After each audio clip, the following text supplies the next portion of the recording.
नमस्कार। अपने चैनल में आज फिर से मैं हाज़िर हूँ जिसका नाम है बात करना ज़रूरी है। और देखिए, बातों से बहुत सारी चीज़ें सुलझ जाती हैं। मेरे पास एक प्रश्न आया है जिसमें वो लिखती हैं कि मैं हस्बैंड से 4 महीने से दूर हूँ, दूसरी शादी करने के लिए माँ बाप कह रहे हैं। हस्बैंड से बहुत सारी लड़ाइयाँ और उलझनें होना शुरू हो गई थी, मन नहीं लगता था, घर वाले भी सपोर्ट नहीं करते थे और हस्बैंड उनके गलत व्यवहार के बाद मुझे सपोर्ट नहीं करते थे। तो ऐसे व्यवहार के कारण मैं धीरे धीरे बहुत परेशान हो गई और 2 साल की शादी के बाद मैं 4 महीने से अपने मायके में आकर के रह रही हूँ। इससे पहले भी मैं कई बार नाराज़ होकर के आई, मेरे पति मुझे लेने आ गए थे और कभी कभी सास ने फ़ोन करके भी बुला लिया था। लेकिन इस बार ना तो वो लोग बुला रहे हैं और मेरे माँ बाप कह रहे हैं कि छोड़ो उसे, दूसरी शादी के लिए बात करते हैं और इसको तलाक दे देंगे। लेकिन अब मुझे लग रहा है कि मैं दूसरी शादी करना नहीं चाहती हूँ। मैं उन्हीं से फिर से अपना रिश्ता जोड़ना चाहती हूँ और उनके साथ एक बार फिर से बॉन्डिंग बनाना चाहती हूँ, जैसे कि शुरुआत के दिनों में थी। क्या करूँ?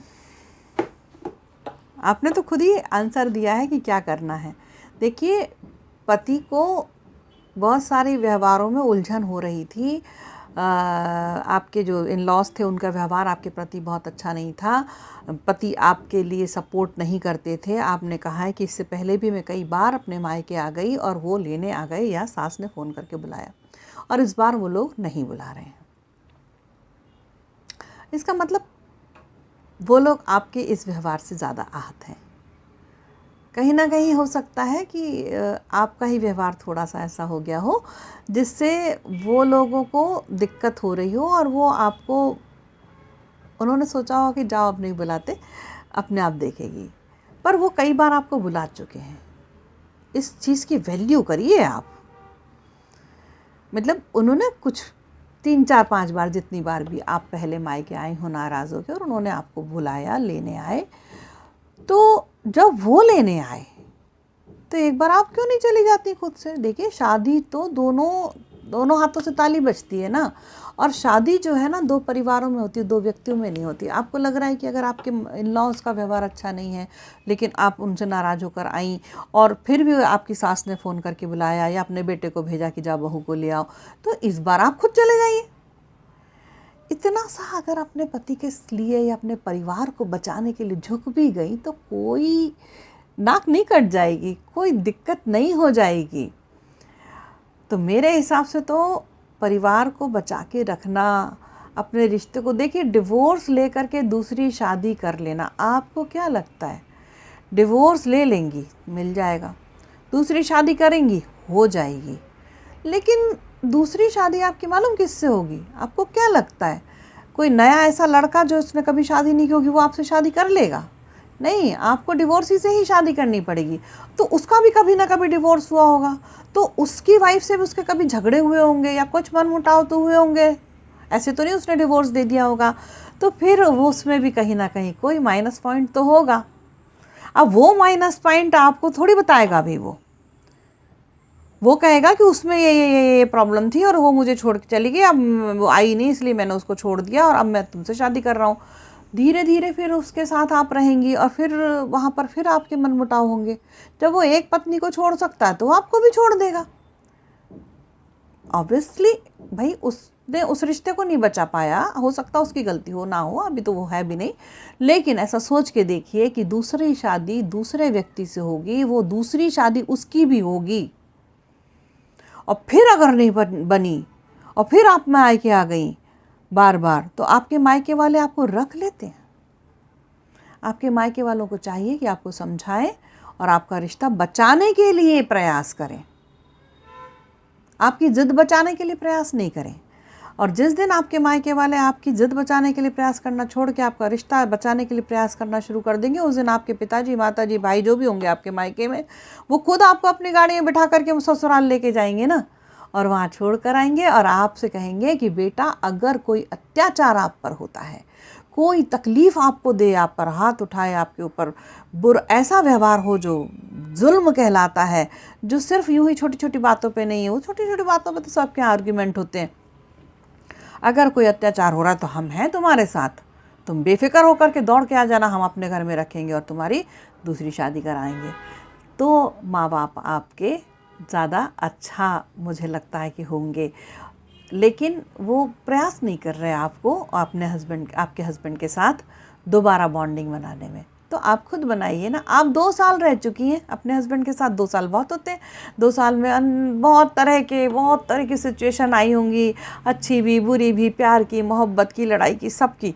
उसमें से प्यार मोहब्बत के कुछ सीन याद करिए, और वो जगह जहाँ पर आपने कहीं प्यार मोहब्बत के सीन किए हैं, जहाँ आपके हस्बैंड ने आपको बहुत प्यार किया है, वो जगह याद करिए और उसी जगह पे दोबारा अपने हस्बैंड के साथ बैठिए, जाइए, रुकिए थोड़ी देर, वो सब रिकॉल होगा। माफ़ी मांगनी पड़े तो मांग लीजिए। और आपको लगता है कि मैं ही अकेले माफ़ी क्यों मांगूं? अरे तो उनसे भी मंगवा लीजिए, उनसे भी कहिए कि मुझसे माफ़ी मांग लो, मेरे को इस बात पे तुम्हारी नाराज़गी है और ये बात पे तुम मुझसे सॉरी बोलोगे तो मैं तुम्हारे साथ रहूँगी, लेकिन मेरी ये प्रॉब्लम थी, मैं भी इस वाली बात पे तुमसे सॉरी बोलती हूँ। पहले खुद सॉरी बोल लीजिए। दूसरी शादी करने से बेहतर है, अगर आपके बीच में इतने मनमुटाव नहीं हुए कि आपको दूसरी शादी करने का मन भी नहीं है और आप चाहती हैं कि उसी व्यक्ति से फिर से बॉन्डिंग करें, तो बॉन्डिंग करना ज़्यादा आसान है। बिल्कुल करिए और मज़े में रहिए, जाइए, अपना ईगो छोड़िए। जब जैसे ही ईगो छोड़ के एक कदम आपको बढ़ाने में थोड़ी सी तकलीफ़ होगी, जैसे ही पहुँच जाएंगे फिर सब कुछ स्मूथ हो जाएगा। फिर थोड़े दिन बाद झगड़ा शुरू होगा छोटी छोटी बातों पर। तो इस बार क्या करिएगा, दौड़ के मायके मत आइएगा। इस बार अपने झगड़ों को बैठ करके बात करके सुलझाइएगा। किसी एक्सपर्ट की सलाह ले लीजिए अगर बहुत ज़्यादा तकलीफ़ होती है। अपने आप को जो बुरा बहुत ज़्यादा लग रहा है उसकी एक लिस्ट बना लीजिए, पूरी एक लिस्ट लिख के रखिए। और अपने रिश्ते में जो अच्छा लगता है ना, सास के साथ क्या अच्छा लगा, पति के साथ क्या अच्छा है, इस घर में क्या अच्छा है, मैरिड होने की वजह से सोसाइटी में क्या अच्छा मिलता है मुझे, और ससुर के साथ क्या अच्छा है, और जब मैं इन लॉज के और फैमिलीज़ में जाती हूँ तो मुझे क्या अच्छा लगता है, उन सब की भी एक लिस्ट बना लीजिए। पति के साथ जब प्रेम में होते हैं तब क्या अच्छा लगता है, वो सब की एक लिस्ट बना लीजिए। फिर एक दिन दोनों लिस्ट को कंपेयर करके देखिए कि ये लिस्ट ज़्यादा अच्छी है, इसमें से कितना काटा जा सकता है जो प्रेम में प्यार में बनी हुई लिस्ट है, और कितना बुरी बातें हैं जो बुरा लगती है, उनमें से क्या क्या क्रॉस किया जा सकता है कि यार ये इतना भी बुरा नहीं है जिसकी वजह से मैं घर छोड़ के मायके चली जाऊँ, इसको क्रॉस लगा दीजिए। फिर आपने देखा कि यार ये लोग मुझे छोटी छोटी उसी बातों पे उलाहना देते हैं और कह देते हैं कि मुझे तो कुछ नहीं आता। थोड़ा थोड़ा तो लगता है कि मैं थोड़ी चीज़ें और सीख सकती हूँ। मेरी सास ज़्यादा एक्सपर्ट है, बहुत तो नहीं उनके जितनी हो सकती। तो एक काम करती हूँ, सास से जाके बात करती हूँ और सास को बोलती हूँ कि मुझे थोड़ा थोड़ा सिखा दीजिए, आप ज़्यादा एक्सपर्ट है, मैं उतनी एक्सपर्ट तो नहीं लेकिन थोड़ा थोड़ा मैं कोशिश करती हूँ। तो ये वाली बात बुरी लगना बंद हो जाएगी शायद इससे। हाँ, तो इसको काट देती हूँ। ऐसे करके ना आप सारे पॉइंट सॉल्व कर पाएंगी खुद से बैठ के। अपने पॉइंट्स को लिखिए, बुरी चीज़ों को सॉल्व करने की कोशिश करिए, और जो अच्छी बातें हैं ना उनको देखिए कि यार मैं एक बार गई थी मेरे हस्बैंड के साथ उनके रिश्तेदारों में, तो बहुत अच्छा लगा था, सबने मुझे भाभी भाभी करके बड़ा प्यार किया।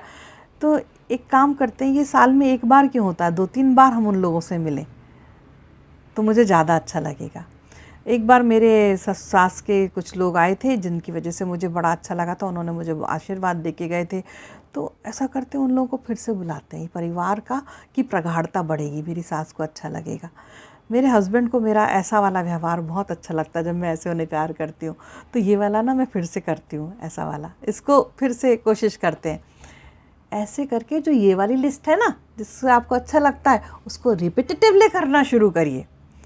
रिश्ता जो है आपका, बॉन्डिंग जो आप कह रही ना बनाना चाहती हूँ, वो बॉन्डिंग इतनी प्यारी बनेगी कि आपको भी मज़ा आएगा और आपके सराउंडिंग जो लोग हैं, आपके इन लॉज, आपके हस्बैंड, सबको अच्छा लगने लगेगा, आपको भी अच्छा लगने लगेगा, आप प्रसन्न रहने लगोगे। और जिस दिन आप प्रसन्न रहने लगे, जिस दिन आप खुश रहने लगे, उस दिन आपको बॉन्डिंग बनाने की फिर ज़रूरत, प्रयास नहीं करना पड़ेगा, वो अपने आप होने लगेगा, आपके व्यवहार में शामिल हो जाएगा। आप खूब मज़े से उनके साथ फिर पूरी ज़िंदगी बिता पाएंगे और फिर परिवार को आगे बढ़ाइए। छोटा मोटा सा प्यारा सा बच्चा पैदा करिए, फिर दोनों मिलके उसको पालिए, फिर दोनों मिलकर उसको बड़ा करिए।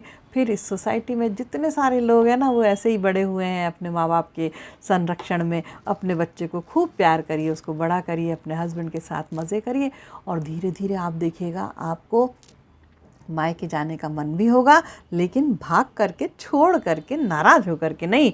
अपने परिवार के साथ खूब खुशी खुशी मायके जाइए, सज धज के, प्यार से, और थोड़ा सा वहाँ रुक करके, रह करके जितना आपका मन है, और आप बड़े शान से वापस आइए, फिर से अपने परिवार में लग जाइए।